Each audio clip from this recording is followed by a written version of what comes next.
Hello, everyone, and welcome here to our series on a day in the life.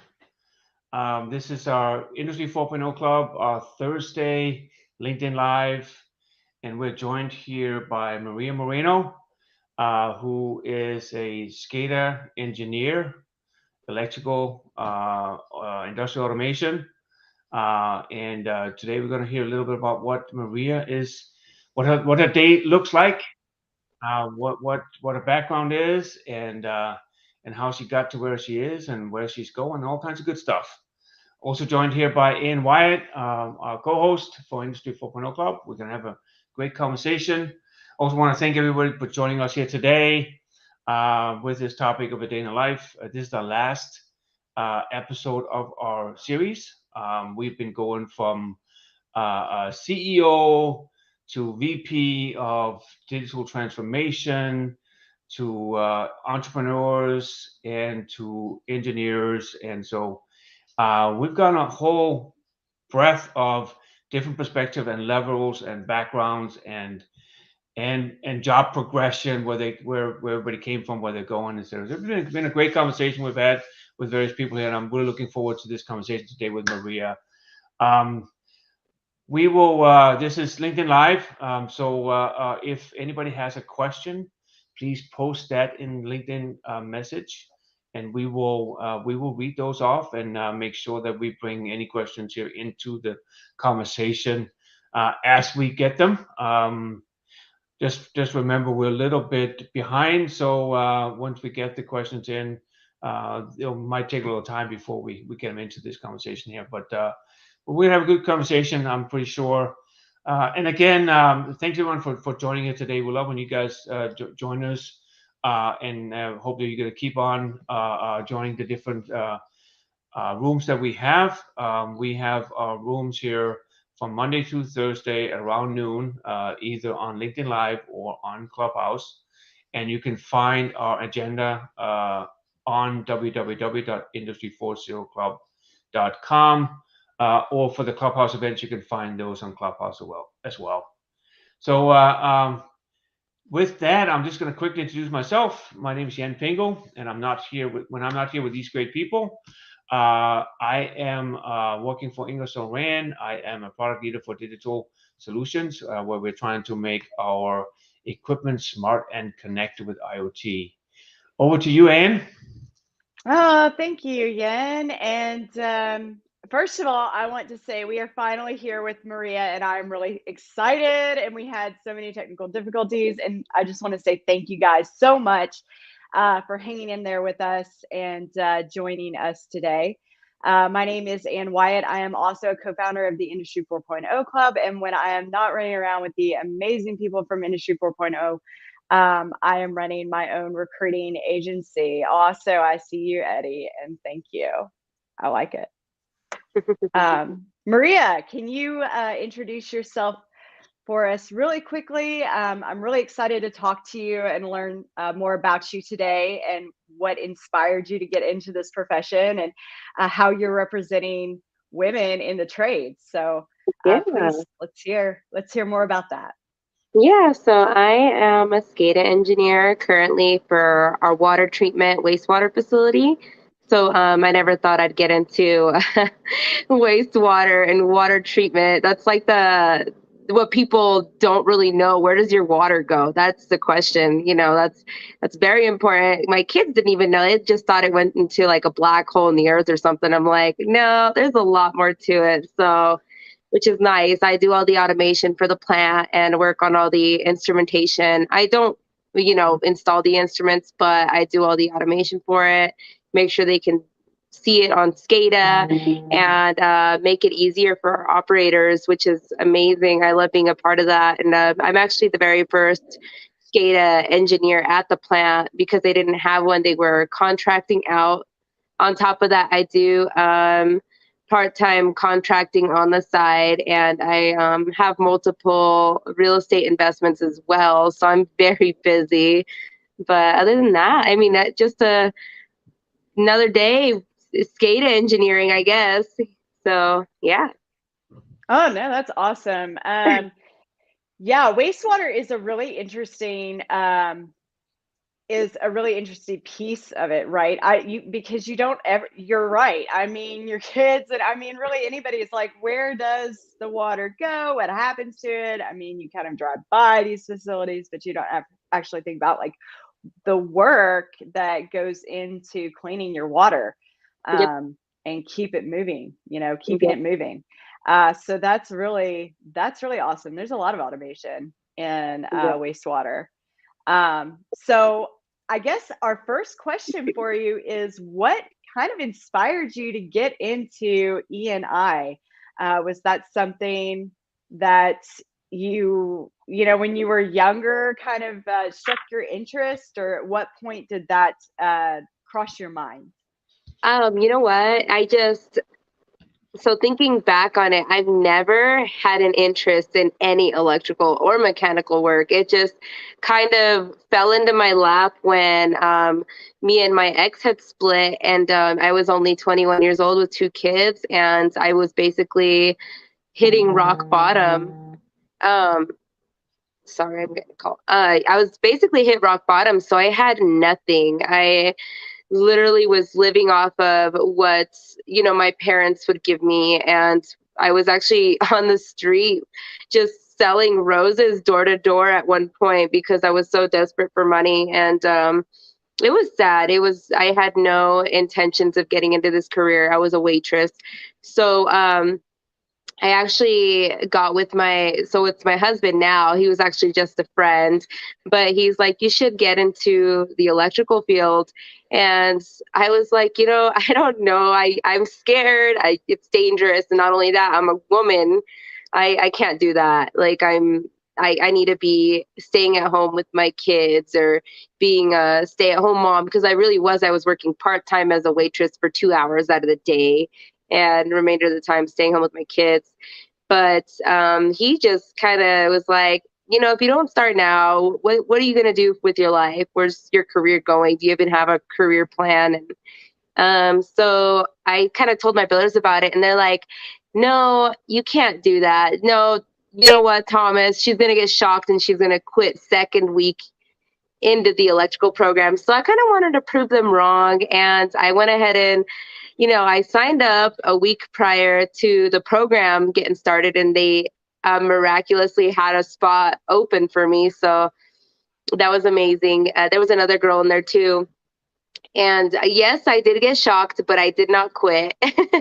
So it was kind of like more of a driven thing. Like I wanted to prove them wrong, but I ended up really loving the electrical AC DC theory, and then learning all the control side of things. They taught you PLCs, which is amazing because back in the day it was all relay logic, and it's all done in a PLC, and it's amazing what these little things could do, just as far as automation goes. But I finished the program after that, and I continued my education after I got my first job in at FedEx. So I did instrumentation, and then I would go on the weekends because I was working full time. And after that, that's another 9-month program. I kind of just wanted to do more and more and more. And I'm like, I want to do automation. So some more continued education. So it doesn't have to stop there. You could self-teach yourself, but I wanted to go and do the programs and do it right, so I can be the best that I can and know what I'm talking about out in the field.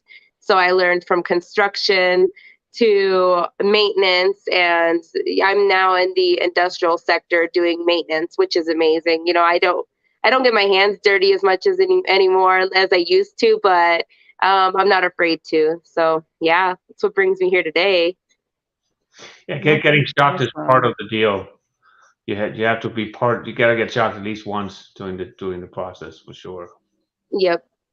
Yeah, I definitely. It's a culture shock, like I was saying earlier. But I was raised Catholic, and the culture for us is stay at home and take care of your husband and take care of your kids. So for me, this is a big accomplishment, and in my family too, because I'm the first ever in our family to be a woman in the industrial sector, electrical period. And my brothers are also E&I, and they all do controls work as well. I have my youngest brother, he's a software engineer, which is, I'm just like, how could you go and do 4 years of school and not get burnt out? But he was driven just like I was, but he didn't. He has a small little family. For me, I have 4 kids, so it was tough for me. It wasn't easy. So did your brother start after you or before you? You know what? He started before me, so it was when he started his software engineering. It's funny because I'm like, why are you doing this? Why are you in school? Like you're going to just do IT work your whole life. And I'm so proud of him. He's just like me. He's driven. He can code and all sorts of stuff. So it's amazing. Oh, that's But yeah, cool. This is he, cool. he definitely is, he inspires me. So that's what also got me into this field too, as That's far as school. amazing. Yeah. And speaking of inspired, this is truly inspiring, Maria. We do have a comment from Muhammad Abdullah, who says inspiring, and I could not agree with that anymore. That's just a very touching story, and that's amazing that you were able to overcome those challenges as a mom with little children, because Yeah. that's a whole challenge on its own. And it's just really a great example of turning a positive to a negative, or a negative into a positive, and overcoming. And that's amazing. You're amazing. Yeah, people don't For know this, sure. but when I was in the program, I was actually pregnant during the electrical program. So people didn't know I was pregnant in the beginning. So it was like, oh, I'm being secretive. And then that 9-month mark hit, and I was only a month shy of graduating. So I ended up having my son and on a Friday, and I went back to school on Monday because it was critical for us to know and to not miss a day. Just a lot of information in these programs, so they compact it all and you get it done in 9 months. So I didn't want to miss a thing, but oh my gosh, it was brutal. I mean, that first day back, I was cramping, and I was like, they give you painkillers. So I completely stopped the painkillers because I'm like, I want to focus on my school. It was just, for me looking back, I'm like, how did I do that? How did I have the willpower to go back into school after having my son, after just giving birth? I'm like, this is insane. I should not be back at school. But it was just the motivation and the drive, because I was like, this is job security. This is probably the best. I'm so glad that I went into the electrical field, because my first job, not saying everyone will ever start off, but I got paid really good. For me, $24 an hour was amazing back then. And I was like, this is my first job. I'm making $24 an hour. And For me, I was like that. I'm staying in electrical no matter what. I'm not quitting, and I've been doing it for 7 years now, so it's amazing. That's Looking back at that, I'm just like, wow, how did I do that? That's amazing. As a mom, I can't imagine. I really can't. Yeah, That had to have been a very hard day, a very hard week, and very hard weeks to follow. yeah, So that's amazing. Good for you, yeah. girl. yeah, no, Yeah. sure, absolutely. Right? Yeah, I'm proud of myself, but I'm just like, oh my gosh. And So, then the continued education too, that was rough, definitely. right. So before the next question, I just want to comment when I said that shock were part of the deal was I meant electric shock, of course, that you gotta, part of the deal is to try it out, and then sometimes you'll get electric shocked a little bit at least. From my perspective, Yeah. yeah, you can't avoid that, but you learn. The question I have for you though is, so what does a typical day look like for you? So honestly, we're maintenance, so anything goes. Honestly, if it shouldn't be like this, but typically we call it firefighting. So I fix issues on a day-to-day basis. It all depends. There is scheduled work for the E&I department, but since I'm in SCADA, it's more of, hey, we have this issue right now. Can you fix it? And emergency calls. So for me, it's nice because I could be at home, and if they call me after hours, I can remote into the system and, take care of the plant. But as far as my day to day goes, anything goes. It's, fixing the SCADA issues on the Wonderware, and, we work on RTUs and instrumentation.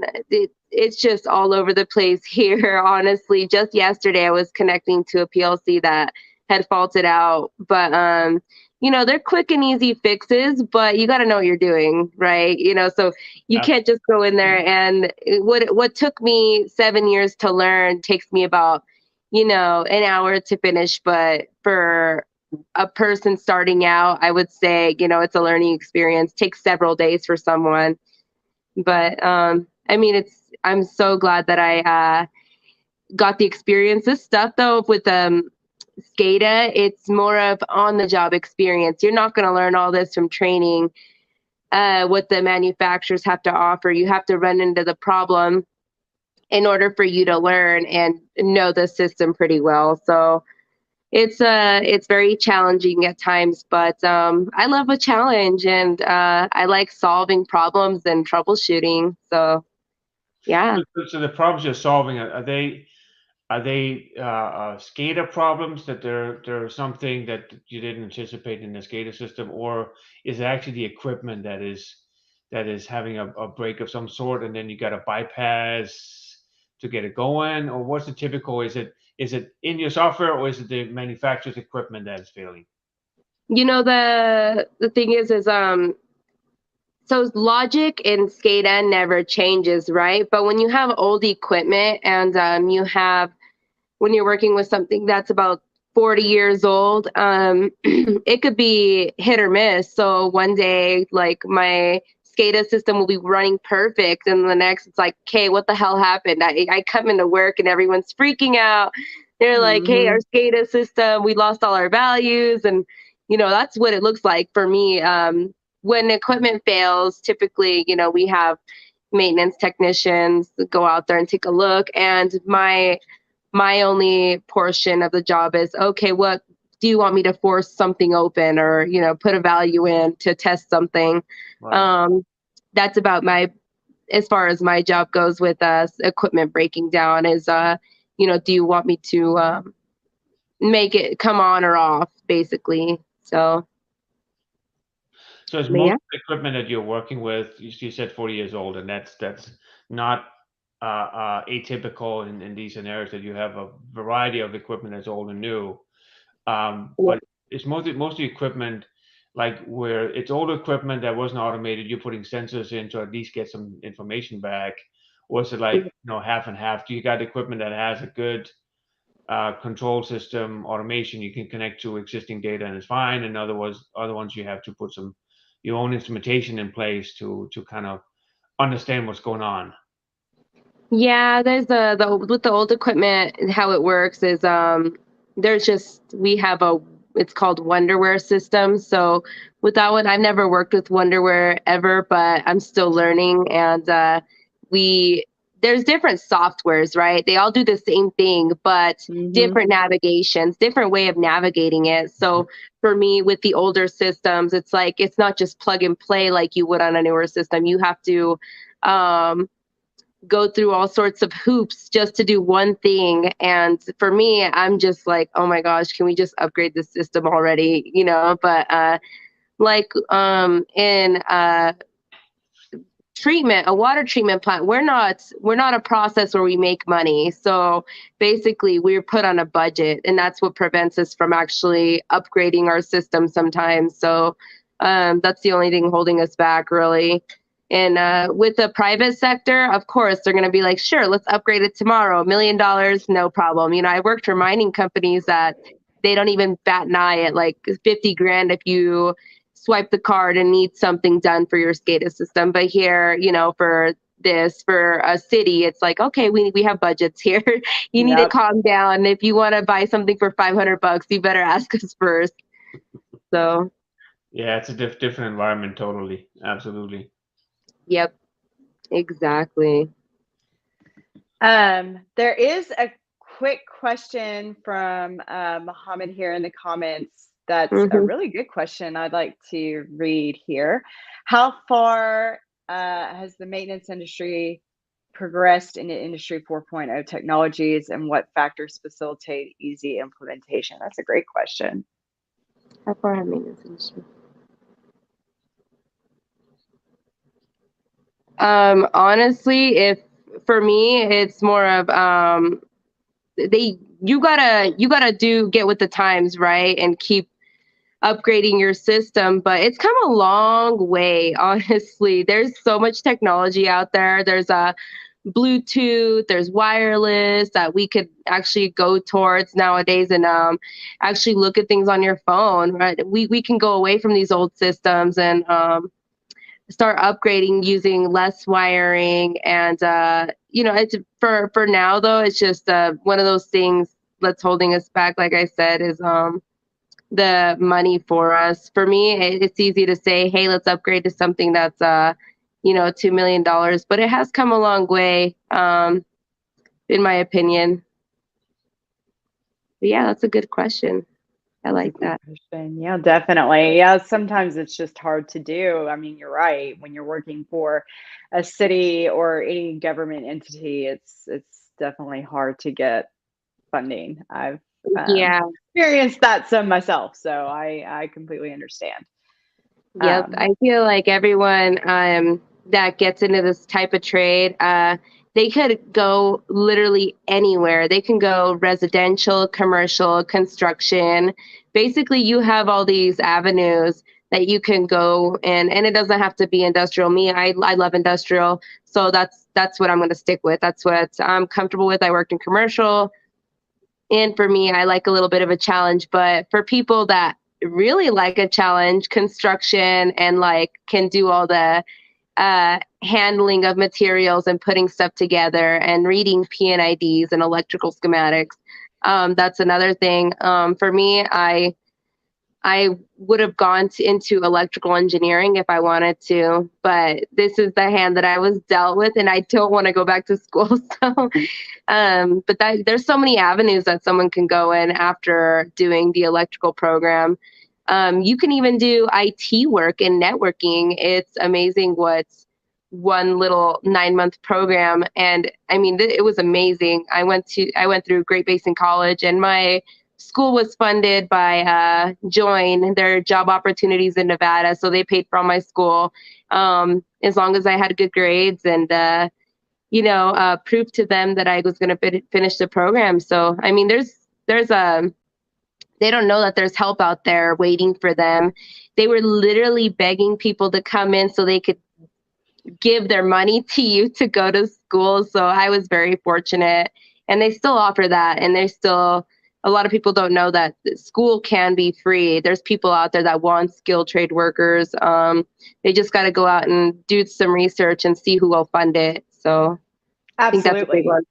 one. Yeah, no, absolutely. And right on. That's awesome. I do think that there's a lapse in like that communication where it's hard to, to find those resources like what you're saying, and get access to, like, I would call it like something like the training dollar, or Yeah. something like that. But there's so many opportunities that go unseen, I think, and not just from potential like job seekers, but also from employers. And if that's something that you need, E&I is something that you need in your facility, or there's a large community need for it, that is easily something you could take to your workforce development office and say, hey, we have a really strong need for this.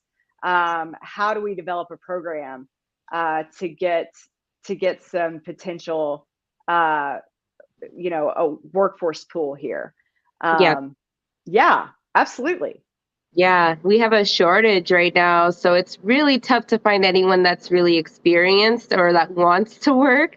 So for us, me being in the water treatment facility, we're trying to find another E&I, but it's so hard because there is one or two out there that that have the experience, but they're very comfortable at their job, so it's kind of hard to pry them and bring them in and be like, hey, come work for a wastewater facility. It smells great here. You don't mind it, but yeah, honestly, it's a challenge for sure. And I think people have job security in this field. So anyone that wants to come in, you have a job for life. You'll always have a job somewhere. If it's not at that plant, whether we get hit with some catastrophic, like people say the market's gonna get hit and we're going to go through a recession and stuff. So I think this is a good opportunity to jump on to skilled trades because everyone needs an electrician.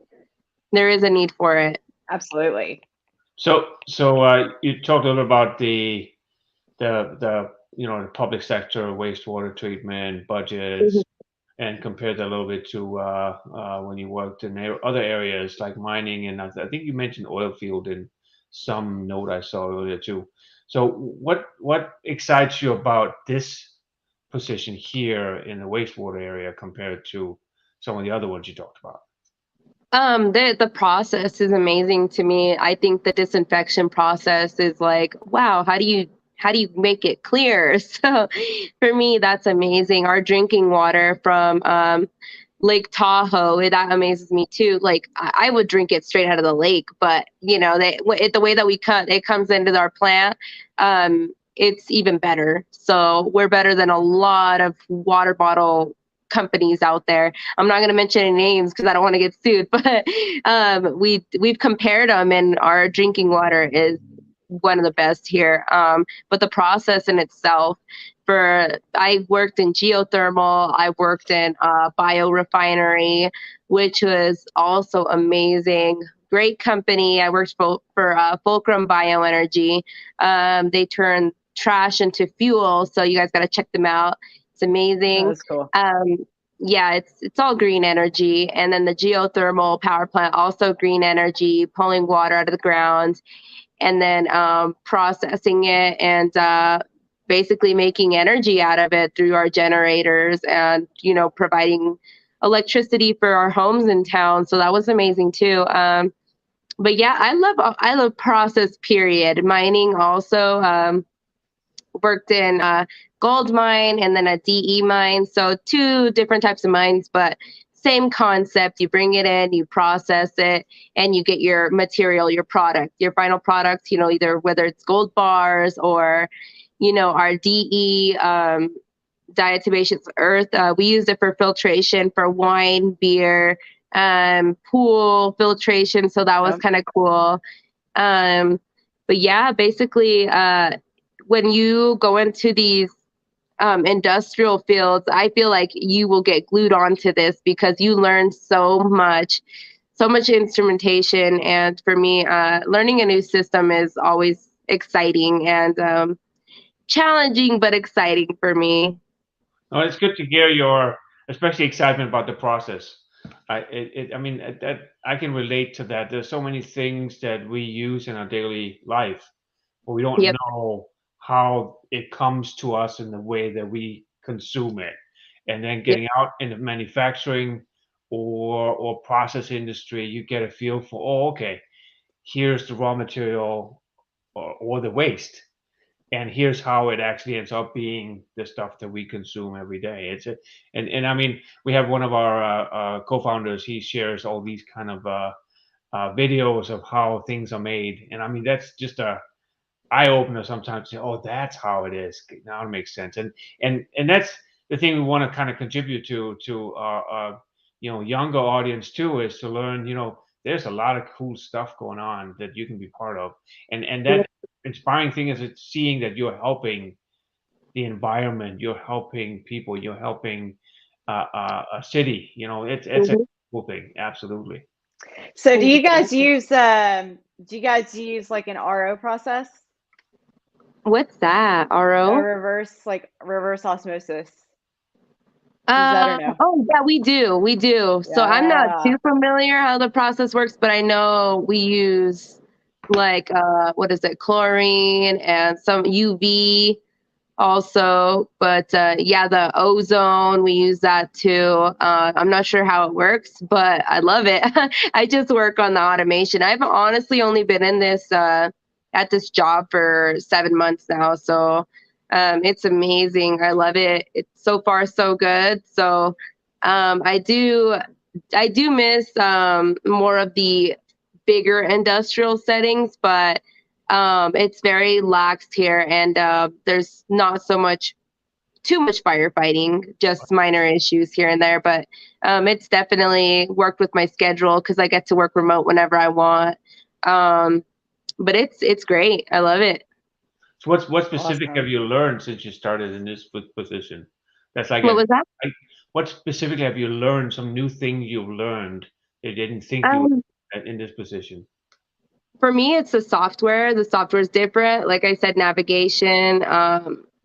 For me is like, oh, okay, it's similar to this, but it's not really comparing apples to apples anymore. It's the same concept, but it's like, okay, it's totally different. You get the same outcome, but for me, learning the different softwares and for me, that's huge because if I learned, Allen Bradley products and now I'm, Schneider, and then now I have Aviva, the Wonderwear stuff, carrying that under my belt for me, I'm like, that's very knowledge. It's holding that knowledge for me. I'm like, wow, this is great. I get to take that home with me and tell my husband. He's also a controls engineer, so he does the same thing I do. So we kind of nerd out and talk together. Like, what did you learn today? And we kind of compare what we do, and oh, this works better. Did you know this? And so it's great. I enjoy it, and learning analytical instrumentation, learning the analyzers, calibrations on those. Those are people like to make it seem like this, right? But it's like this. You could literally learn it and know everything about it in a couple of days if you read the manual. That's my best friend, is the manual. So honestly, like, people shock me that are just like, oh, I'm just gonna mess with it. The more buttons I push, the more I'm gonna fix it. It's my biggest pet peeve. Don't touch anything unless you read the manual, because you're gonna potentially ruin something, or that's our water treatment process, so we don't want to mess with that. Yeah, read the manual or watch the YouTube Absolutely. video, right? YouTube too, best friend. That's Uh, that's my best friend right there. I learned so much off my YouTube, and for me, having a good mentor, I've had. His name was Andy. He was awesome. He was a great mentor. He taught me everything I need to know about automation and controls. I got into it in electrical. Like I said, they taught you a little bit about it, but getting deep into something, you really want a mentor and some training because, messing with automation, you could kill someone and it's very dangerous. So for me, that's huge, having a good mentor. Oh, No, that's so true. Yeah. Awesome. So, my next question for you is, who inspires you? Who maybe is an influence on you, or who is kind of that person that is like a role model to you, or somebody that you find inspirational or influential? Um, for me, this is crazy, but it's probably my husband. He's my biggest motivator and inspiration because the way that he does his work, and he is just he never talks bad about anyone, and everyone just loves him and everything goes his way. I'm like, I want to be just like you because you make work look so easy, and he doesn't ever stress out. Like if he has an issue, he's just like, I'm just going to work through it and go with the flow. Oh, If I don't get it today, I can get it tomorrow. But he's the type of person that like if he doesn't have an answer for you, he will find it. He will get it for you. And I love that about him. And I definitely it hits home for me. I'm like, that's amazing because he just reminds me so much of my father, so relaxed and he's just simply amazing. He's inspired me throughout the whole time. He's like, you could do it, you could do this and that. And he got me into real estate investments too. So we own 6 houses and we remodel, we fix them up, we flip them. We've had 8 and then we sold the other 2 and then just continue to flip and sell. Right now we have our rentals, which is nice, and that's our main income, which is awesome. This is my side gig, and I make a lot here. Like this is my side gig. We make more in our rental investments, which is amazing. I that's always say awesome. like, yeah, we started off doing that together when I got my first electrical job, and we never stopped. It just we like investing. It's the future. I don't want to be I want to retire early and have the money and enjoy my family. And I want to be able to give to my kids something like it's sad, but like I didn't grow up with a silver spoon in my mouth. So for me to give back to my kids and take that burden off of them a little bit and help them with school or with their housing, I definitely want to do that and set them up for success. no, that's cool. That is cool. Absolutely. Yeah. So, Yeah. so if you're talking to somebody, young person, maybe in college or thinking about going to college and or the trades, and that they're asking about manufacturing and industrial automation and electrical and instrumentation. What would you tell them that what would the things that you would be talking about that will get them inspired to think about that particular area of work?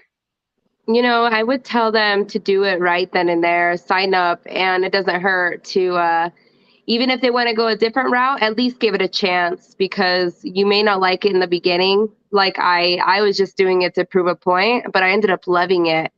Um, and not only that, it's a job security, make good money right off the bat. And it gets you out of that school debt, that college debt that people have that burden of. Some people have thousands in debt, and for me, I was fortunate enough to have a program help me. So I would honestly tell them there's programs out there that want to pay for your school, and there's free money out there that's they're just giving it to you. And for me, that's big because I don't have any school debt. I have good money. I have full benefits, which is amazing. You don't have to work part-time for, like a resort or do waitressing anymore. Just do yourself a favor if you don't want to be working the rest of your life and you want to be able to have retirement. I say, go into skilled trades because that right there for me, it has brought so much to me and my family. That's how I provide for my kids and my family now. So yeah, definitely don't waste time. And for me, it's not even the young generation. If you're 45 or you're 50 or you're 60, I say you're never too old to go back to school. Do it right then and there. 5 years from now, if you're still saying for the next 5 years, oh, I should have gone, you just wasted those 5 years thinking about it. Just do it. You're still going to be 55 next, in 2 years. So might as well just do it and get it done and over with. Because for me, I thought I was too late into the game at 21. I'm like, no, that's too late for me. I'm getting too old, and I'm 21 at this time, but I have 2 kids, mind you. Like for me, that was a lot. I was like, oh my gosh, I can't go back. I can't do school with 2 kids. But How old were they? How old were they at um, that time? she was 4 and my other one was 5. So they were young. They were very little. Yeah, that's not an easy, is it? That's not easy. No, That's not an no, I easy had them back call. to back. And for me, I had my daughter at 17. So that was big. I'm like, this is bad. Like I can't have another one. And then guess what? I was pregnant again. you know, it's just something, and it's the culture. I was never taught sex ed, so I wasn't allowed to go. And being it's for me, it's like, okay, I didn't learn that, but I should have known better. But honestly, I didn't. It's different culture. You don't know what someone's been through and their background. So I hate when people are like, oh my gosh, she's 16 and pregnant or 15 and pregnant. It's like you don't know what their background is or what they went through. For me, yes, I had kids young, but I still pulled my head out of my ass and went to school. And it wasn't too late for me. I still was able to turn my life around. That's awesome. You're a rock star. Like, I love you. Yeah, That's thanks. like the right on. Yeah, thanks. I love it. Honestly, I love what I do, and I hope to inspire people and motivate people. And that's the whole point of me having a LinkedIn too. That was my main purpose. And honestly, I didn't even think about it. I made my LinkedIn several years ago. I think 7 years ago. And it was my instructor that was like, "Hey, you need to sign up for a LinkedIn." I was like, I don't think I want to. It's not my thing. But I ended up doing it anyway because he kept pushing it on us like week after week, the whole class. Hey, did you guys make your LinkedIn? And I went viral one day, just posting my story of how discrimination works and me being a woman in the field. It can be intimidating for us being in a male dominant field. So for me, it was like, oh my gosh, I'm so intimidated. I can't do this. They're going to think I can't do the work. And I did run into that several times, and it sucks, but you got to learn how to be able to be comfortable in the uncomfortable and make yourself mold into that position. You don't have to look a certain way just to fit in. So you don't have to do that, but you can mold into this person that you're not in this field. We're not emotional people. I was emotional before, but you got to learn how to be more lax and be able to get comfortable with the guys and not look at it as a divide, because if you start looking at it as a divide, you're not, it creates a hostile and toxic environment. Absolutely. Yeah. Sometimes you just have to insert yourself and say, hey, I'm here. Hi, how are you? Yeah, And make exactly. your own room. I get it. Yep. I get it. Yeah. Yeah, it's crazy. Honestly, it's definitely different, but I've gotten so used to it. I don't even look at it as like that. I'm like, hey, what's up, guys? I come in and I'm your new SCADA technician, or I'm going to be working on your system, or wherever I go. It's you got to get comfortable. So you told us a little bit about your background when you were younger. So one of the leading to one of the questions I have here on our list is that I think is interesting too, is that if you go back to give your 18-year-old one key piece of advice, what would that be? Get a head start on school because try to think about your career. That's what I would tell myself because a lot of people weren't aware that college is a thing. I wasn't aware of it. And not even in our small town, college was not the talk of the town. It was, it was more like, oh, hey, get your homework done and get out of here. So, if I could go back to my 18-year-old self, I'd say ask questions and say, what do I do from here? Where do I go after 18? Like, what can I do? What are my options? Go talk to a counselor, and help me through all my, culture issues too, because that could also help be something that's holding someone back. Oh, I can't do this because of my culture. I say, people think, oh, she saw a therapist or a counselor, like she's crazy. But I think it's important for people of the younger generation to get counseling and to, because that could prevent them from moving forward in life due to culture issues or problems at home. So I think that's very important for our young generation. Absolutely. Absolutely. Yeah. So Yes. I'm in Alabama. And which is, it's nice. I like it. I'm right outside of Huntsville, and Huntsville is a lot of fun. They've got a lot going on over there, so Yeah. that's cool. But my 5-year-old, he's graduating pre-K on Monday, so they've got this whole program planned out, and part of the program is his teacher's going to ask them what they want to do when they grow up. So I was talking to him actually last night about, what's everybody want to do, because I'm just innately curious about this, I guess. And he said, well, some want to be policemen. And I'm like, that's great. And I was like, well, what do you want to do? And he was like, I said that I want to work for NASA. And I'm like, that's right. And there you go. Astronaut. And then he's like, yeah, well, no, he says he doesn't want to. He's very funny already. He's like, no, I want to work for like mission control. There That's you go. what he wants to do. Yeah. But then he goes on. I'm like, well, what about everybody else? And he's like, well, a lot of the girls, they were like, we want to be moms. And I'm like, that's great. I don't know. I'm like, that's great. That is great. But I feel like we should say, yeah, that's great. Go for it. What else are we doing? Or, Yeah. I mean, I don't know. To each their own. But I will say, I think culture is definitely at play in that. Definitely. So, if you don't implant that into your kid's head a little bit, they're never going to know. And for me, I always tell my kids, you could be whatever you want to be, but don't ever settle for less because don't sell yourself short. You can be something other than a stay-at-home parent. Don't get me wrong. Those stay-at-home moms, I give, props to them. If they can, that's a damn job in itself. So, yeah, it is.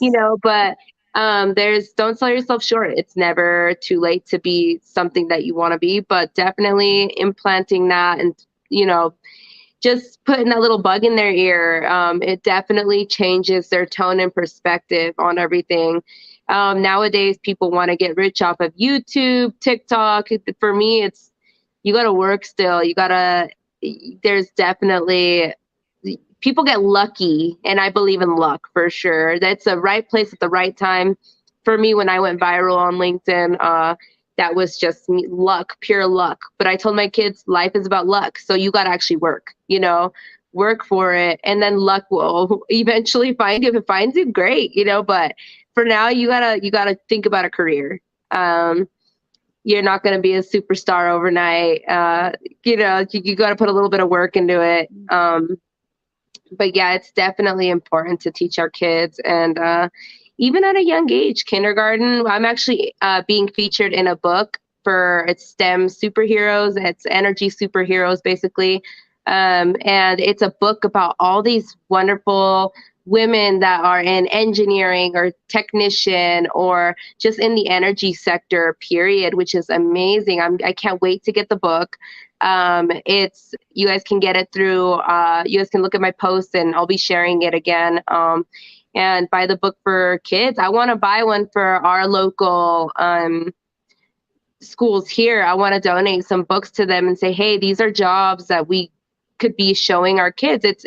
They're trying to target 10-year-olds, which is amazing because that gets that's when their little brains get moving, like, oh, hey, I want to be this, I want to be that. You know, I'm not saying read it to a little kindergarten kid because they're not going to understand, but honestly, at least showing them something like that can motivate them just that little bit. So that's awesome. Yes. Yeah. Go girl. I love it. It's great. I can't wait to get the book and show my kids. But yeah, just showing them that little bit goes a long way.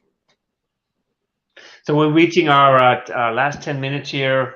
And so we go typically a little bit more, less around your job, but more about you, I guess. So one question I have here is, apart from your devices, what would you not live without during your day? What is one thing you can't live without? Like every day, probably coffee. Oh, I get so tired. But no, for me, I can't go without using my, this is sad, but checking my social media and motivating people on LinkedIn. Like I have to do a post every day, and on every either or social media platform, and telling people about, you know, motivational quotes and inspiration, and my my superheroes. You know, the girl that made Spanx. Have you guys heard Spanx? Yes. And yes. She's my incredible. hero. Yes, great role model. And I love her. I follow her on LinkedIn, and I'm just like the biggest fan. And I always I make sure to check her page every freaking day, because I'm like, what's gonna motivate me and give me that extra juice to motivate my people? It's like a domino effect. You keep it going, right? This is how networking works. Whether it's you know, when I post something provocative on my on my LinkedIn, yeah, there's a reason why I do that, because there's a story behind all this. It's discrimination in itself, and diversity, how it works. We're just going to be judged how we look. So this is you put a hard hat on me and people are still like, nope, you're not an electrician, you're not in the industrial sector. But yeah, it's incredible.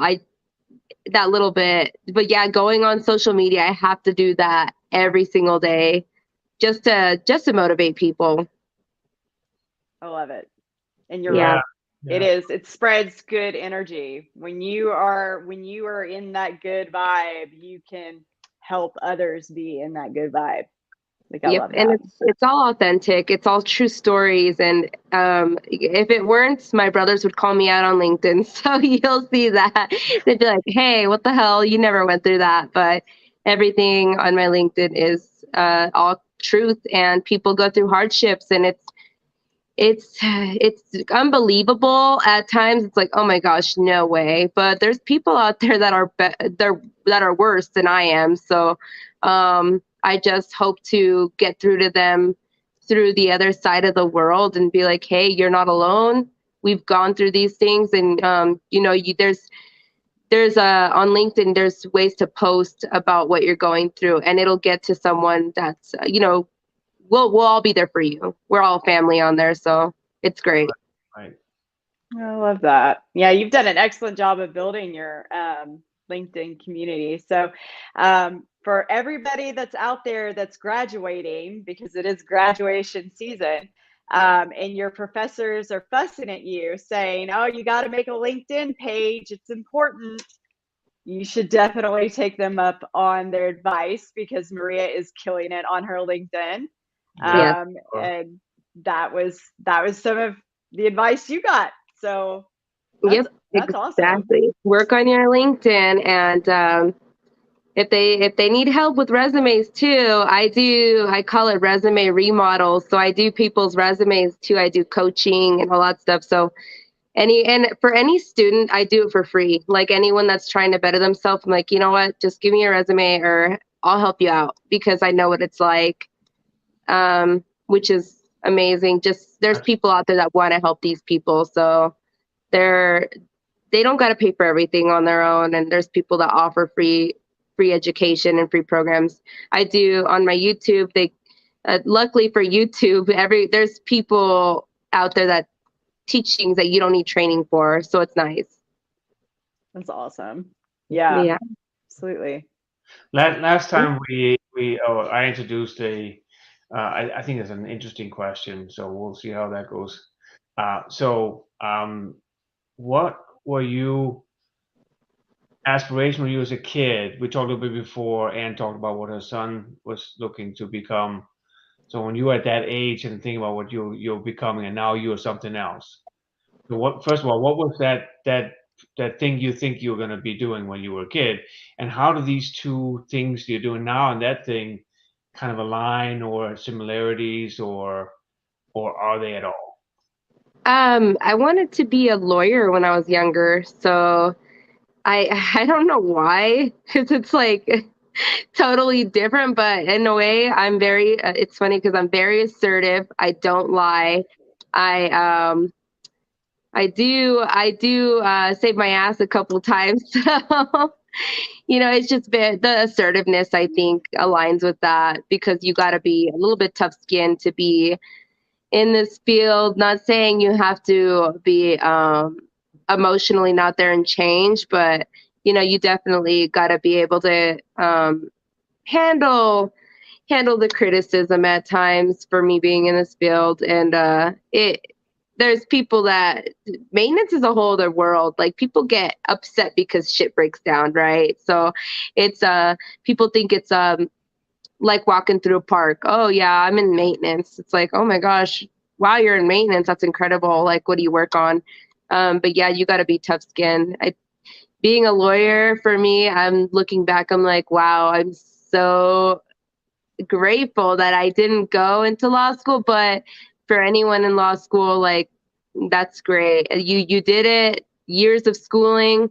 For me, that wasn't an option after a while, because I'm like, I didn't even know what college was. So I think for me, I just thought, hey, I could just sign up to be a lawyer, I will be one. And it's you got to put some elbow grease into it and work for it. For me, schooling a long term wasn't an option for me. For a mom, a single mom, that's, there's other options out there that'll work better, that'll align with you. But if you have kids and you're a lawyer and you're becoming a lawyer, wow, that's incredible.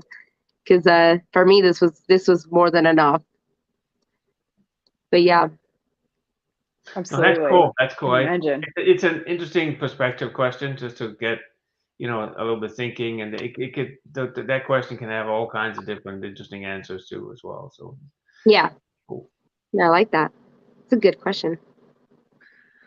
So we got a couple minutes left. So what you do is just last thoughts on what you want to tell our audience to get interested in what you're doing. And then what I also want to do is make sure that you kind of tell everybody where they can reach you. How can they get in contact with you? How do they find you on social media and all that stuff? Yeah. So for me, telling everyone give skilled trades a chance, whether it's electrical, whether it's plumbing, whether it's welding. I welded and I loved it. You could do anything that you set your mind to. Don't ever short yourself or put limitations on yourself. If you push through, you're gonna fail a couple times, but I guarantee after that 50th time, you'll get up and finally achieve your goals. You're gonna have your ups and downs for sure, but just push through. If it's rock bottom for you, there's nothing to go but up. There's nowhere to go but up. That's what I say to myself. Also build a LinkedIn, because that's very important, obviously, for anyone that's young and or older. It doesn't matter what age you are.